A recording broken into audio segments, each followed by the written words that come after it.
मागच्या दोन्हीही व्हिडिओची लिंक मी डिस्क्रिप्शन बॉक्समध्ये दिलेली आहे. त्या लिंकवर क्लिक करा आणि आधी ते 2 व्हिडिओ बघा, म्हणजे तुम्हाला PCOSची संपूर्ण माहिती मिळेल. आजच्या व्हिडिओमध्ये आपण जाणून घेणार आहोत की PCOS असेल तर काय खावं आणि काय टाळावं. असं नाही आहे की जे पदार्थ PCOSसाठी सुटेबल नाही आहेत ते पूर्णच टाळावेत, पण असेही काही पदार्थ आहेत ते तुम्ही मुळीच खाऊ नयेत. पण आणि असेही काही पदार्थ आहेत की जे नियंत्रित किंवा मर्यादित प्रमाणात तुम्ही खायला हवेत. तर चला आजच्या व्हिडिओला सुरुवात करूया. नमस्कार, मी doctor Rashmi Shah, fitness and nutrition specialist, hormonal health expert and lifestyle improvement coach. पण व्हिडिओ पुढे जाण्याआधी आमच्या चॅनलला लाईक, शेअर आणि सबस्क्राईब करा. चला तर मग सुरुवात करूया आजच्या व्हिडिओला. आजच्या व्हिडिओमध्ये आपण जाणून घेणार आहोत की असे कुठले फूड्स आहेत की जे आपण PCOS असेल तर टाळायला हवेत किंवा त्यांचं प्रमाण आहारात मर्यादित केलं पाहिजे. चला तर मग सुरू करूया. Number 1, gluten. ग्लूटेन म्हणजेच गहू किंवा मैद्यामध्ये आढळणारा एक चिकट पदार्थ, ज्याच्यामुळे गव्हाची कणिक आपण जेव्हा मळतो किंवा मैद्याला जो चिकटपणा असतो ते म्हणजे ग्लूटेन. आता हे जेव्हा आपण खातो तेव्हा ते आपल्याला पूर्णपणे पचत नाही कुणालाही, आणि ते आतड्यांना चिकटतं.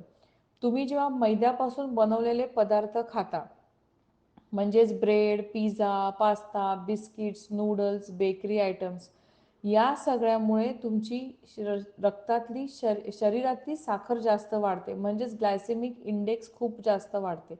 त्यामुळे इन्शुलिनचं काम बिघडतं आणि वजनही वाढतं. म्हणूनच ग्लूटन असलेले पदार्थ, म्हणजे जे पदार्थ मैद्यापासून बनवले ते पूर्णपणे टाळा. पण घरी बनवलेले, घरच्या गव्हाच्या पिठापासून बनवलेले चपाती किंवा जर असे काही पदार्थ असतील तर ते दिवसातून एकच वेळेला खा. रोज रोज किंवा दिवस सकाळ दुपार संध्याकाळ तुम्ही गव्हापासून बनवलेले पदार्थ किंवा म्हणजे चपाती खा, पराठा खा, खाकरा खा, असं करू नका. कुठल्या तरी एकाच जेवणात गहू घ्या आणि दुसऱ्या दोन्ही वेळच्या जेवणांमध्ये तुम्ही दलिया घेऊ शकता, पोहे किंवा मिलेट्स, उपमा, किनवा असं काही खाऊ शकता. त्यामुळे ग्लूटन हे मर्यादित प्रमाणात खायला पाहिजे. जर गहू वापरणार असाल घरी बनवलेल्या पिठापासून तर, पण जर मैदा असेल तर तो संपूर्णपणे टाळला पाहिजे. Number 2, very high fat dairy products, म्हणजे अति प्रमाणात चरबी असलेले डेअरी म्हणजे दूध किंवा दुधापासून बनवलेले पदार्थ. बऱ्याच जणांना वाटतं की दुधातून भरपूर कॅल्शियम मिळतं, प्रोटीन मिळतं, म्हणून दिवसातून 3-3 ग्लास दूध पितात. म्हणजे दूध तर पितात, मग ते मिल्कशेक पण प्यायचे असतात, त्यांना कोल्ड कॉफी पण प्यायची असते, आईस्क्रीम पण खायचं असतं, मग पनीर आणि चीज. ह्या सगळ्या अतिसेवनामुळे तुमचं हॉर्मोनचं संतुलन बिघडतं. आता तुम्हाला आम्हाला सगळ्यांना माहिती आहे की आजकाल ज्या प्रकारचं दूध आपल्याला मिळतं ते हॉर्मोन्स इंजेक्ट करून किंवा गाई म्हशींना हॉर्मोन्स इंजेक्ट करून बनवलेलं असतं. तर साहजिकच आहे की ते हॉर्मोन्स तुम्ही जेव्हा तुमच्या शरीरात टाकता, सो ऑब्व्हियसली तुमचे पण हॉर्मोन्स त्याच्यामुळे बिघडणार आहेत. आता मग त्याच्यामुळे त्याचे फॅट्सचं प्रमाणही खूप जास्त वाढतं. म्हणजे तुम्ही जेव्हा म्हशीचं दूध पिता तर त्याच्यात फॅट्सचं कंटेंट जास्ती आहे. तुम्हाला जर PCOS असेल तर तुम्ही गाईचं दूध प्या, डबल टोन मिल्क प्या, स्किम मिल्क प्या.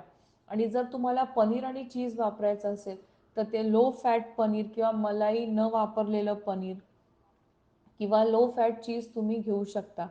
पण अति प्रमाणात दुधाचं सेवन, म्हणजे मिल्कशेक असो, गोडाचे पदार्थ असो किंवा कोल्ड कॉफीज, हे सगळं जे म्हणजे आजच्या तरुण पिढीचं जे सतत सतत सतत अशा प्रकारचे दुधाचे पदार्थ खाल्ले जातात, त्याच्यामुळे हॉर्मोनचं संतुलन बिघडतं आणि वजन अतिशय वाढतं. आणि हे वाढलेलं वजन मग आटोक्यात आणणं खूप जास्ती अवघड आहे. म्हणूनच दूध किंवा दुधापासून बनवलेले पदार्थ मर्यादित प्रमाणात खायला हवेत. फळांचे ज्यूस. खूप जणांना वाटतं की आता उन्हाळा आलाय तर मी भरपूर फळांचे ज्यूस पिणार, ते खूप हेल्दी असतं. ऑफकोर्स मी असं म्हणतच नाही की फळांचे ज्यूस अनहेल्दी असतात, पण विचार करा की कुठल्याही फळांचा ज्यूस काढताना आपण तो गाळून घेतो, म्हणजे त्याच्यातलं फायबर सगळं आपण काढून टाकतो आणि जे राहतं इट्स प्युअर साखरेचं पाणी किंवा गोड पाणी. याच्यात व्हायटॅमिन्स आणि मिनरल्स असतात. पण फळं खाण्याऐवजी जर तुम्ही फळांचे ज्यूस घेतले तर त्यामुळे रक्तातली साखर वाढते. तर फळांचे ज्यूस कोणी घ्यावेत की ज्यांची रिसेंटली एखादी सर्जरी झाली असेल, तुम्ही खूप जास्त मोठं पल्ला ट्रेकिंगचा गाठला असेल, खूप जास्त वॉक केलं असेल, तर त्याच्यानंतर तुम्ही फळांचे ज्यूस घेऊ शकता. पण हे ज्यूस फ्रेशली किंवा होममेड असावेत. कुठलेही पॅकेटमधले बॉटलमध्ये असलेले रेडी टू ड्रिंक ज्यूस नसावेत. पण त्याऐवजी जर तुम्हाला PCOS असेल आणि तुम्हाला तुमच्या डाएटमध्ये फळं घ्यायची असतील तर ती ज्यूसऐवजी पूर्ण फळं खा. आता फळांचा खूप चांगला सीझन आहे. आंबे आहेत, कलिंगड आहे, खरबूज आहे. अशी कुठलीही फळं जी तुम्हाला आवडतात ती तुम्ही तुमच्या रोजच्या आहारात सेवन करा. पण जर PCOS आहे, वजन कमी करायचं असेल, इन्शुलिनचं काम सुधरवायचं असेल तर फळांचे ज्यूस टाळा. अतिप्रमाणात गोड आणि साखरेचे पदार्थ. खूप जणांना आजकाल स्वीट टूथ डेव्हलप झालेलं आहे. हे एक नवीन व्होकॅब्युलरी आलेली आहे की oh I have a sweet tooth. आणि त्यातही ही आजची तरुण पिढी म्हणजे केक, पेस्ट्रीज, बिस्किट्स, कुकीज आणि सगळ्या प्रकारचे गोड पदार्थ यांना वेगवेगळ्या प्रकारचे खायचे असतात. नवीन नवीन आईस्क्रीमच्या फ्लेवर्स ट्राय करायचे असतात. पण ह्या सगळ्यांच्यामुळे तुमच्या शरीरातली साखर वाढते, इन्शुलिन रेझिस्टन्स वाढतो, ज्यामुळे इन्शुलिन फॅट बर्न करणं बंद करतं आणि जे काही तुम्ही खाता त्याचा शरीरात चरबीसारखा साठा होतो, पोट वाढतं, वजन वाढतं आणि ऑब्व्हियसली एकदा पोट वाढलं, वजन वाढलं तर तुमचे हॉर्मोन्स खराब होतात. मेटाबॉलिझम एकदा बिघडलं की ते परत रिव्हर्स करायला त्रास होतो. त्वचेवर पिंपल्स येतात, स्किन खराब होते, हेअर फॉल व्हायला लागतो. अति साखर खाल्ल्यामुळे स्कॅल्पची पण हेल्थ खराब होते. म्हणूनच जर PCOS असेल तर गोड आणि गोडाचे पदार्थ, केक, पेस्ट्री घरी बनवलेले असू दे किंवा तुम्ही बाहेरून जे काही डब्यात बंद केलेले गुलाबजाम, रसगुल्ला असे सगळे गोडाचे पदार्थ खाता, ते पूर्णपणे खायचे बंद केले पाहिजेत. तरच तुम्हाला PCOS बरा करता येईल. कॉफी. आता कॉफी ही आजकालची फॅशन झालेली आहे. मग ती सीझनप्रमाणे कधी गरम तर कधी गार, कधी ब्लॅक कॉफी. आणि एस्पेशली ज्या लोकांचं बसून काम आहे त्यांना सतत सतत सतत थोडी थोडी थोडी थोडी कॉफी प्यायची सवय असते. का तर मग फ्रेश वाटतं. इवन आजकाल सगळीकडे गेट टुगेदर्स रात्री होतात. जेवल्यानंतर रात्री 9, 9:30, 10 नंतर मग कॉफीचं सेवन केलं जातं. पण तुम्हाला माहिती आहे का की कॉफी हे हॉर्मोन्सचं बॅलन्स बिघडवण्यासाठीचं खूप मोठं कारण आहे. फक्त PCOS साठीच नाही, पण प्रत्येकाला ज्यांना हॉर्मोन्स इम्बॅलन्सचा त्रास आहे त्यांना कॉफीचं प्रमाण कमीच केलं पाहिजे असं नाही, तर पहिला कॉफी पिणं बंद केलं पाहिजे. ज्यांना PCOS आहे त्यांनी जर कॉफी घेतली आणि अति प्रमाणात जर ती घेतली, अवेळी घेतली, तर त्याच्यामुळे कॉर्टिसॉल म्हणजे स्ट्रेस हॉर्मोन वाढतो, झोप बिघडते. अर्थातच झोप बिघडली म्हणजे हॉर्मोन्स बिघडणार, कॉर्टिसॉल वाढणार. कॉर्टिसॉल वाढलं की इन्शुलिनचं काम खराब होणार आणि हे सगळं एकत्र येऊन प्रोजेस्टेरॉनला सप्रेस करतं की ज्याच्यामुळे तुमची पाळी पण अनियमित होते आणि तुम्हाला इन्फर्टिलिटीचा धोकाही उद्भवू शकतो. आणि ह्यामुळे सतत गोड खायची इच्छा होते. त्यामुळे तुम्हाला जर PCOS असेल तर सर्वात पहिलं म्हणजे कॉफी पिणं पूर्णपणे बंद करा. जर तुम्हाला काहीतरी गरम घ्यायची इच्छाच असेल किंवा गरम घ्यायचं असेल तर तुम्ही कॉफीऐवजी चहा, ग्रीन टी किंवा हर्बल टी घेऊ शकता. थंड काही घ्यायचं असेल तर तुम्ही कुठलाही हर्बल आईस टी घेऊ शकता. पण coffee is a strict know if you have PCOS. हल्ली संध्याकाळ झाली की सगळ्यांना स्ट्रीट फूड किंवा असं काहीतरी जंक फूड खायचं असतं. कॉलेजमधून येणारी मुलं किंवा ऑफिसमधून परत येताना इतकी भूक लागलेली असते की आता घरी जाऊन काहीतरी बनवा आणि मग खा, हे पेशन्सच नसतात. आणि आजकालच्या तरुण मुलींमध्ये ज्यांच्यामध्ये हे PCOSचं प्रमाण खूप वेगाने वाढतंय, त्यांना तर हे पहिला सर्वात आधी हे जंक फूड खाणं बंद केलं पाहिजे. मग ह्याच्यात तुमचं स्ट्रीट फूड असेल, पाणीपुरी असेल, भेळ असेल, समोसाज असतील, वडापाव असेल, पिझ्झा असेल, पास्ता असेल, all junk food has to be stopped completely जर तुम्हाला PCOS बरा करायचा असेल तर. तर असं का? तर सर्वात पहिलं म्हणजे ह्याच्यात अति प्रमाणात तेल किंवा बटर किंवा मार्गरीन असे पदार्थ वापरलेले असतात. नंबर 2, त्याच्यात वापरलेली साखर, तळलेले पदार्थ, तेच तेच तेच तेच तेल सतत सतत सतत तळायला वापरल्यामुळे त्याच्यातलं बॅड कोलेस्टेरॉल वाढतं, फॅट्स वाढतात, वजन वाढतं आणि एकदा का तुमचं वजन वाढलं की PCOS बरा व्हायच्या ऐवजी तो अजून अजून अजून जास्त खराब होतो.